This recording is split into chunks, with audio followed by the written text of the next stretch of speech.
Welcome to all of you in the defence classes. तो कैसे हैं बच्चों? बढ़िया।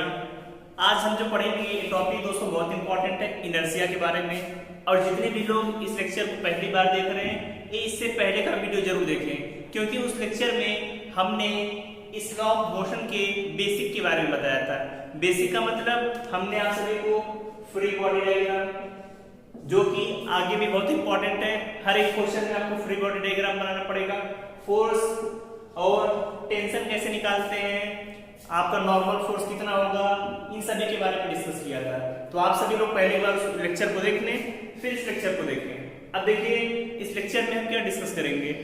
न्यूटन का पहला नियम क्या था, इनर्शिया क्या होता है और उस पर क्वेश्चन कैसे बनते हैं। तो चलिए बच्चों स्टार्ट करते हैं। आज का जो टॉपिक है पहले डिस्कस करेंगे इनर्शिया के बारे में कि इनर्शिया क्या होता है, जिसे हम हिंदी में कहते हैं जड़त्व। तो बच्चों इनर्शिया क्या होता है पहले पता होना चाहिए। तो हम लोगों ने पहले इसके बारे में पढ़ा भी होगा क्लास 11th में।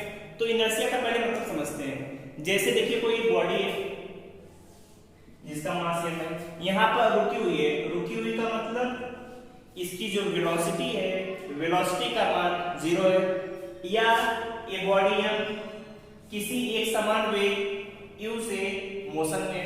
दो कंडीशन होती है कि पहली आपकी जो बॉडी है रुकी हुई है, दूसरे कंडीशन में यही बॉडी किसी एक समान वेलोसिटी से मोशन में है।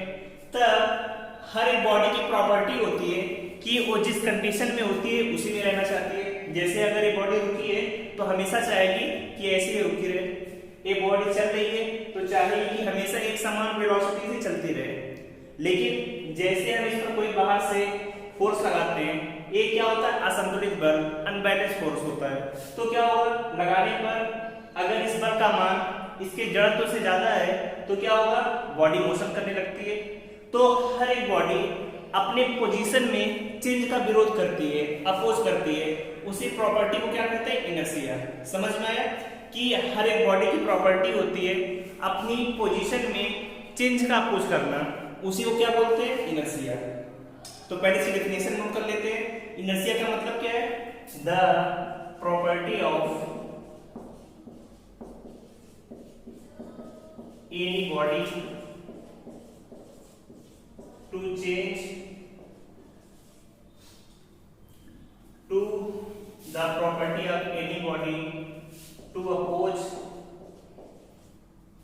of change in its position is called inertia। समझ में आया कि किसी बॉडी की प्रॉपर्टी अपनी पोजीशन में चेंज का अपोज करना, उसी को क्या कहते हैं, इनर्शिया है। हिंदी में समझें तो किसी वस्तु का वह गुण, किसी वस्तु का वह गुण जिससे वह अपनी अवस्था में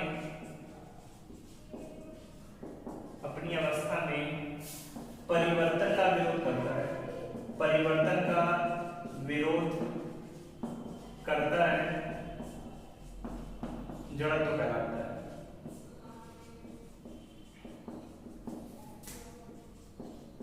समझ में आया, जड़त्व के बारे में समझ में आ गया कि किसी वस्तु का वह गुण जिससे वह अपनी पोजीशन में चेंज का विरोध करता है, वही क्या होगा, जड़त्व। अब जड़त्व को हम मेजर कैसे करेंगे, जड़त्व को नापेंगे कैसे, इसके बारे में पता होना चाहिए।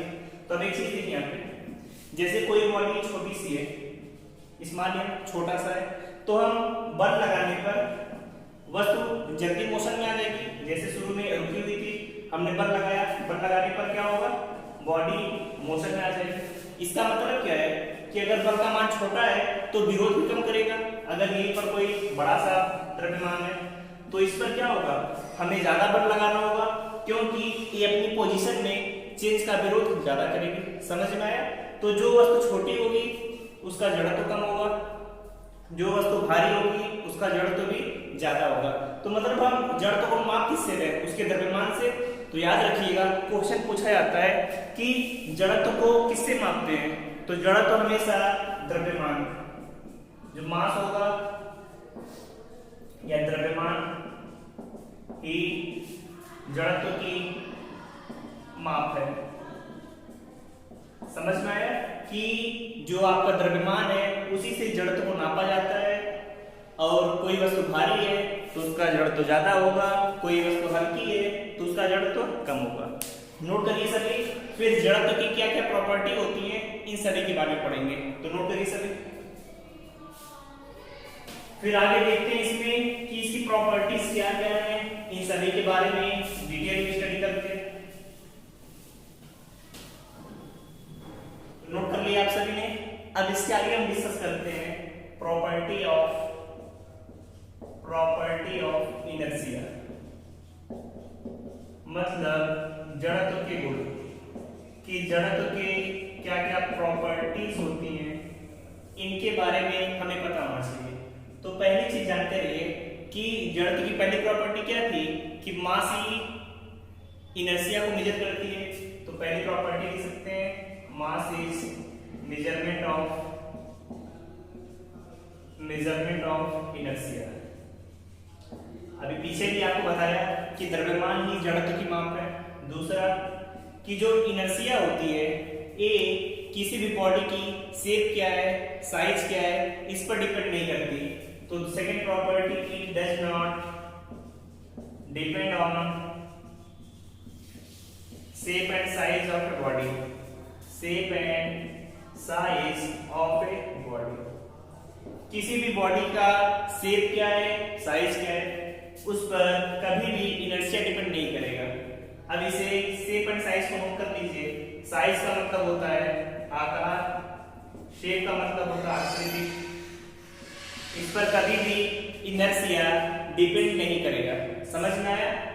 अब जैसे कोई बॉडी 5 किलोग्राम की इस टाइप की है, कोई बॉडी 5 किलोग्राम की इस टाइप की है, तो देख रहे हैं दोनों की शेप डिफरेंट है, लेकिन दोनों का मास, इसका भी मास 5 kg है, इसका भी मास 5 kg है, तो दोनों का इनर्शिया सेम होगा। आपने इसका ज्यादा इसका कम, कोई कंपैरिजन नहीं। द्रव्यमान समान है तो दोनों का इनर्शिया मतलब अपनी पोजीशन में चेंज का अपोज करना दोनों का समान होगा। वहीं पर बॉडी कोई ऐसे होती जिसका मास 5 kg होता, इसका भी इनर्शिया बराबर होता। तो इनर्शिया कभी भी शेप पर, साइज पर डिपेंड नहीं करता। याद रहेगा सभी को। थर्ड पॉइंट आता है कि जो इनर्शिया होती है, इनर्शिया यूनिटलेस होती है, मतलब मात्रकहीन, इसका कोई भी मात्रक नहीं होता। समझ में आया? दूसरी प्रॉपर्टी क्या होती है कि डायमेंशनलेस होगा। अब कोई मात्रक ही नहीं है तो डायमेंशन कहां से आएगा? डायमेंशनलेस का मतलब विमाहीन। ये सभी प्रॉपर्टी थी, इतने पॉइंट आपको इनर्शिया के बारे में पता होना चाहिए। तो सभी को समझ में आ गया? नोट करिए। अब डिस्कस करेंगे न्यूटन का पहला नियम क्या है। समझ में आया? और एक पॉइंट और यह जानते रहिए कि जो जड़त्व की खोज की थी, जड़त्व के बारे में सबसे पहले साइंटिस्ट थे गैलीलियो।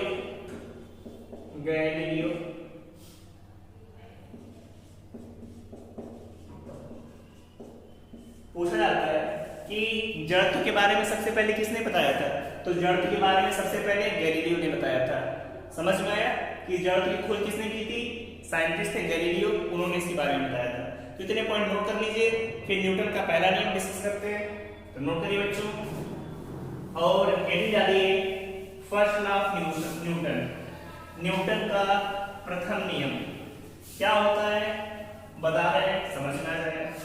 हेडिंग है सभी का Newton's first law.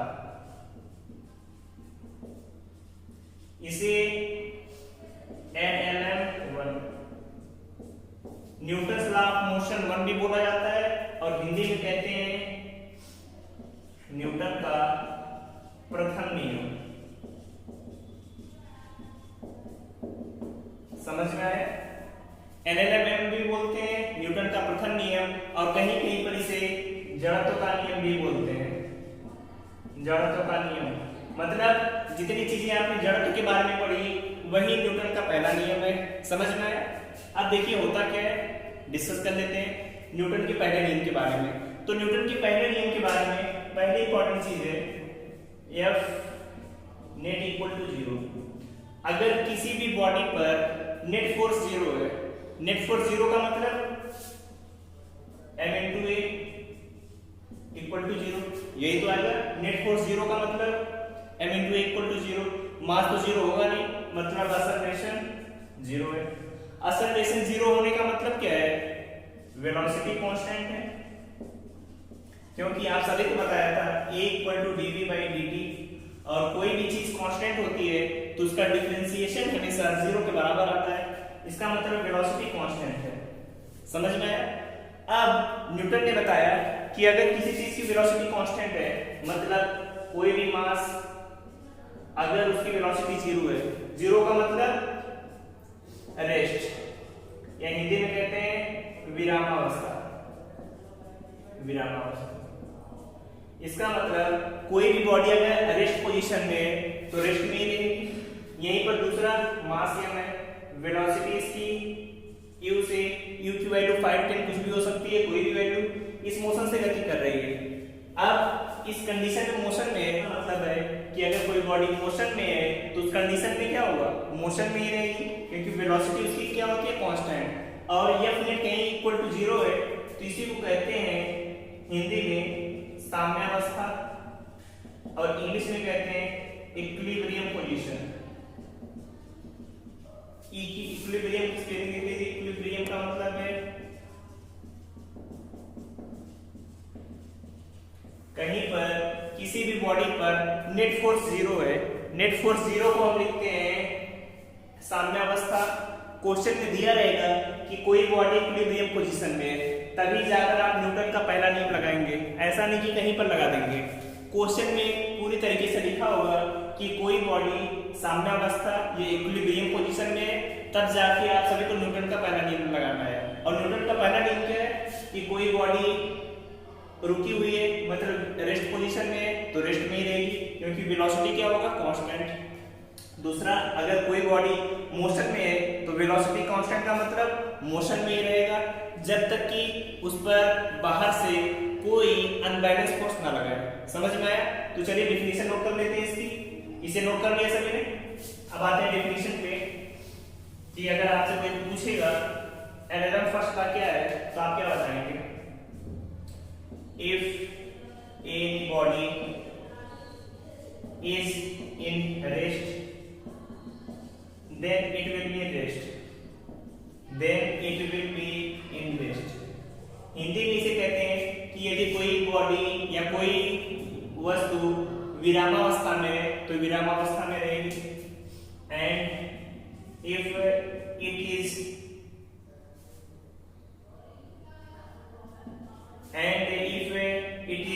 in motion, then it will be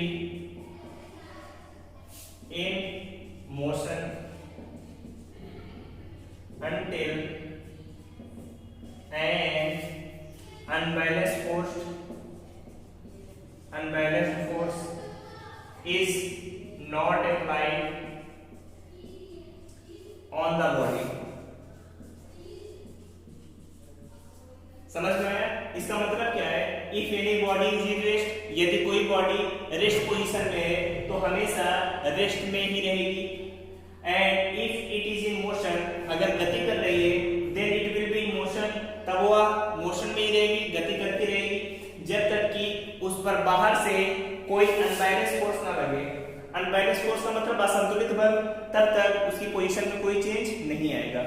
यही तो हमने इनर्शिया में भी पढ़ा था कि कोई बॉडी रेस्ट में है तो रेस्ट में रहेगी, मोशन में है तो मोशन में रहेगी, जब तक कि उस पर कोई बाहर से अनबैलेंस फोर्स ना लगाए। और हर बॉडी अपनी पोजीशन में चेंज का क्या करेगी? अपोज करेगी। अब देखते हैं इसे। जैसे कोई बॉडी है जिसका मास m है, अब इस पर क्या किया हमने? फोर्स लगा दिया इस तरीके से। अगर इस फोर्स का मास इस बॉडी के इनर्शिया से, मतलब जड़त्व से ज्यादा होगा, तो बॉडी क्या करने लगेगी? मोशन में आ जाएगी बॉडी। यही तो होता है। लेकिन अगर इसी पर अनबैलेंस फोर्स नहीं लगा है, बैलेंस मतलब इधर से भी बल लगा दिया, इधर से भी बल, इधर से भी, तो इसमें कोई फर्क पड़ेगा? नहीं पड़ेगा। तो हमेशा जो बल लगाना चाहिए वो बल कैसा होना चाहिए? अनबैलेंस, हिंदी में कहते हैं असंतुलित बल। असंतुलित बल, तभी जाकर उसकी पोजीशन में कोई चेंज आएगा। समझ में आ गया?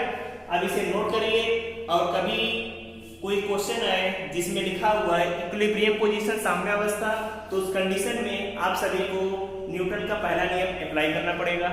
अब इसके आगे हमने सभी को टेंशन निकालना, फ्री बॉडी डायग्राम बनाना सिखा दिया है। अब क्वेश्चन देते हैं, अब आप सभी को क्वेश्चन सॉल्व करने हैं, तो नोट करिए, फिर क्वेश्चन स्टार्ट करते हैं बच्चों।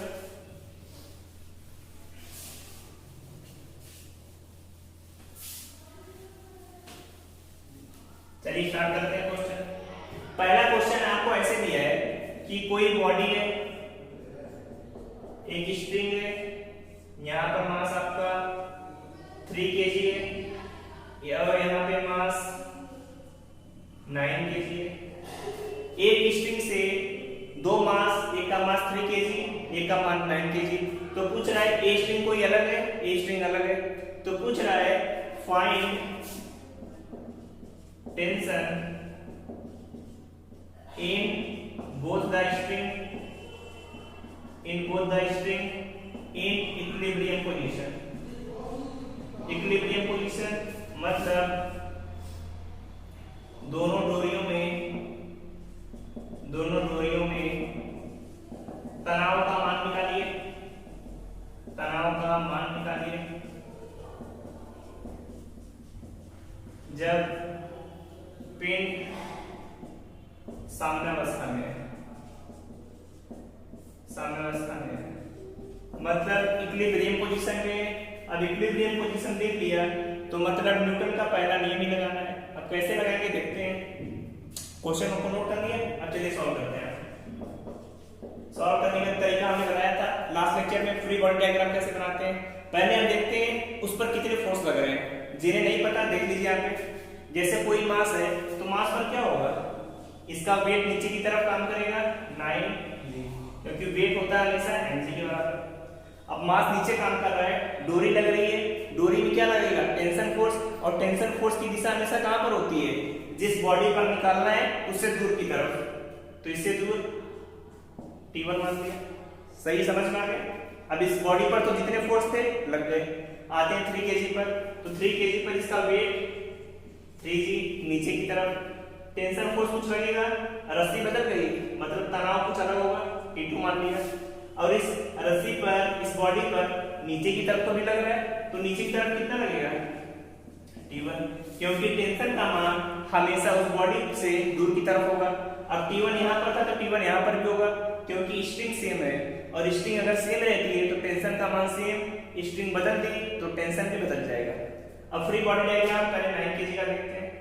तो फ्री बॉडी डायग्राम में बताया था कोई मास है, इसे पॉइंट मास, ये 9 kg का है, तो पहले 9g नीचे की तरफ, ऊपर कितना लग रहा है, T1 लग रहा है। अब ये दो फोर्स लग रहे हैं, दोनों को बैलेंस कर दीजिए, T1 = 9g। अब g की वैल्यू क्वेश्चन में दी रहेगी आपको कि g का मान 10 मीटर/सेकंड स्क्वायर दिया है, तो आप रखेंगे, नहीं दिया तो g में आंसर पूछेगा तो g में निकाल देंगे। तो 9 × g का मान है 10, तो आ गया 90 न्यूटन।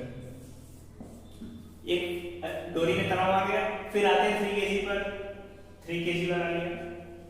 3 kg पर ऊपर की तरफ टेंशन T2, नीचे तो पहले इसका वेट 3g, और देख रहे हैं इस बॉडी पर नीचे की तरफ भी तनाव लग रहा है, कितना है, T1 के बराबर। तो आप क्या करेंगे, ऊपर की तरफ 4 T2, नीचे की तरफ T1 + 3g। T1 का मान ऊपर निकालिए 90 + 3 × g 10, तो आ जाएगा 120 न्यूटन।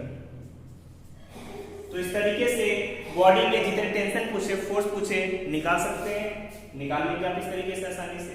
इसे नोट करिए, फिर आगे कुछ क्वेश्चन और डिस्कस करते हैं।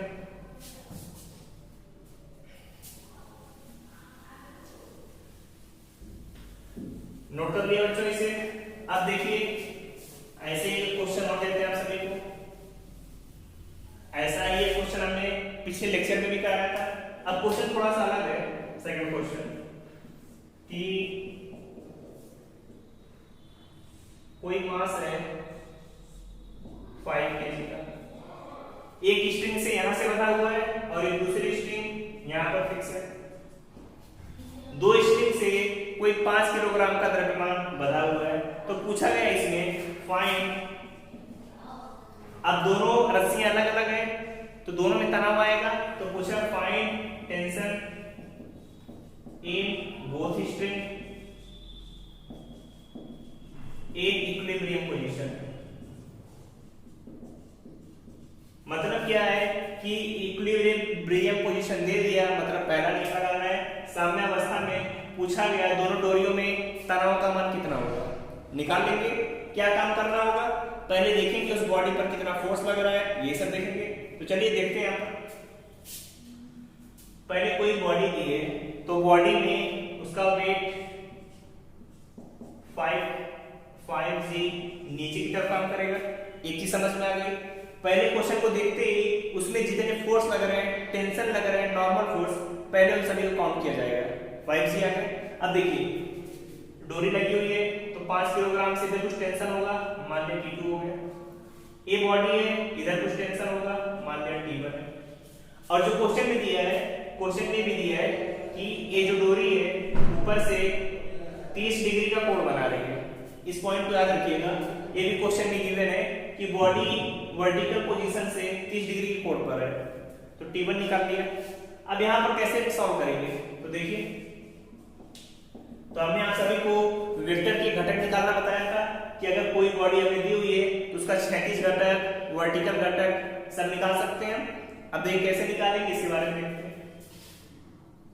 यहाँ पे देखिए 30 लगा हुआ है, तो इधर कोई एक कंपोनेंट इसका आएगा, तो देखिए यहाँ पे 30 दिया है तो इसका एक कंपोनेंट आएगा यहाँ पर, यहाँ पर। इस चीज को हम अलग से बना लेते हैं, तो क्वेश्चन पहले आप नोट करिए फिर अलग से देखते हैं। अलग से क्या है आपका 5 किलोग्राम को हमने एक पॉइंट मास मान दिया है 5g, इधर टेंशन लग रहा है T1, इधर लग रहा है T2, और ये एंगल 30 डिग्री है, तो हम देख रहे हैं ये वाला एंगल कितना होगा, 30 डिग्री हो जाएगा। तो ऊपर से एंगल कितना आ गया, 30 डिग्री। समझ में आया, ये एंगल 30 डिग्री होगा तो ये वाला भी एंगल तो 30 डिग्री होगा, 30 डिग्री। अब इस पर कितने फोर्स लग रहे हैं उसके क्षैतिज घटक निकालेंगे। T1 का ऊपर की डायरेक्शन में T1 cos 30, और इसका वर्टिकल कंपोनेंट T1 sin 30। इतने ही तो फोर्स आएंगे। अब क्या करिए, ऊपर वाला ऊपर नीचे के बराबर, लेफ्ट वाला राइट के बराबर। तो इधर देख रहे हैं कितने फोर्स है इसमें, ऊपर कितना लग रहा है T1 cos 30 equal to 5g। ऊपर तो यही लग रहा है, नीचे तो T1 cos 30 की वैल्यू कितनी होगी, √3/2। 5g का मतलब 5 × 10 50, तो T1 की वैल्यू आ गई 50 का 2 में गुणा होगा 100/√3 न्यूटन। एक टेंशन आ गया T1 का मान। अब देखिए इधर लेफ्ट की तरफ T1 sin थीटा, राइट की तरफ T2, तो T2 का मान आ गया T1 sin 30। अब T1 का मान कितना है, 100/√3। sin 30 का मान कितना होता है, 1/2, तो 2 से कर लेंगे 50/√3 न्यूटन। तो इस तरीके से कोई भी क्वेश्चन आएगा आप कर सकते हैं। अब इसी टाइप के 2-3 क्वेश्चन और यहाँ पर लिखते हैं, उन्हें आपको सॉल्व करना और आंसर बताना है। तो पहले नोट करिए, 2 क्वेश्चन लिखे हुए हैं, इनकी वैल्यू आप सभी को निकालनी है।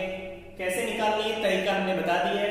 पहले दोनों क्वेश्चन को नोट करिए और अपने आप से सॉल्व करिए, फिर आगे हम बताते हैं। तो चलिए सॉल्व करके आंसर मैच कराइए सभी। अब आते हैं थर्ड क्वेश्चन पे। थर्ड क्वेश्चन में क्या दिया है कि कोई 20 kg की कोई बॉडी है, ऊपर से 30 डिग्री की कोण पर है और एक दूसरी स्ट्रिंग बंधी हुई है। तो पूछा है दोनों रस्सियों में तनाव का मान कितना होगा। तो पहले हम समझ लेते हैं इसी डायग्राम में कि टेंशन कौन कौन सा होगा, फोर्स कौन कौन से लग रहे हैं। तो पहले इधर मान लीजिए 20g वेट काम करेगा, इधर टेंशन मान लिया T1, ऊपर टेंशन मान लिया T2। अब जो किसी एंगल पर दिया हुआ है उसके 2 कंपोनेंट होंगे, एक हॉरिजॉन्टल और एक वर्टिकल। तो ये एंगल 30 डिग्री है तो नीचे भी एंगल तो 30 डिग्री होगा। जैसे पिछले क्वेश्चन में हमें 30 डिग्री यहाँ पर दिया था तो 30 डिग्री हमने यहाँ पर बनाया था। समझ में आ गया। इसे डायग्राम को आप एमपीडी के फॉर्म में बनाते हैं। तो पहले 20 kg का मास दिया है,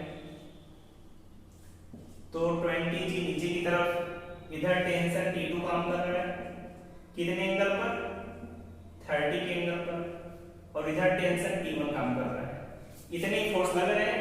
अब इन दोनों के पहले इसका वर्टिकल कंपोनेंट कितना आएगा, T2 sin 30, horizontal T2 cos 30। सभी फोर्स निकाल लिए। अब क्या करिए, ऊपर नीचे के बराबर, लेफ्ट वाला राइट के बराबर। तो ऊपर कितना काम कर रहा है, T2 sin 30, नीचे कितना है 20G, तो T2 sin 30 का मान 1/2, 20G की वैल्यू होती है क्या, ये रखेंगे। अब देखिए T2 की वैल्यू कितनी आ जाएगी, 20 में 10 का मल्टीप्लाई 200, 200 में 2 का 400 न्यूटन। लीजिए एक काम तो आपका हो गया, T2 का मान मतलब इस रस्सी में तनाव कितना था पता चल गया। अब इसमें निकालना है, तो यहाँ पे देखेंगे T1 की वैल्यू है T2 cos 30 के बराबर है, और T2 की वैल्यू तो 400 cos 30 √3/2, तो करेंगे 200 √3 न्यूटन। पहली रस्सी में भी तनाव आ गया। तो इसी तरीके से न्यूटन के पहले नियम पर बेस्ड क्वेश्चन आते हैं। इससे टफ क्वेश्चन एयर फोर्स में भी इंडिया में कभी नहीं पूछा जाएगा। इससे सिंपल ही क्वेश्चन आएंगे, जैसे आप सभी को अभी बॉडी बताया, कोई बॉडी लटक रही है, उस केस में कितना आएगा, तो ऐसे ही क्वेश्चन आएंगे। अब इस क्वेश्चन का आंसर बताइए, सॉल्व करिए, कितना आएगा। Question number 4,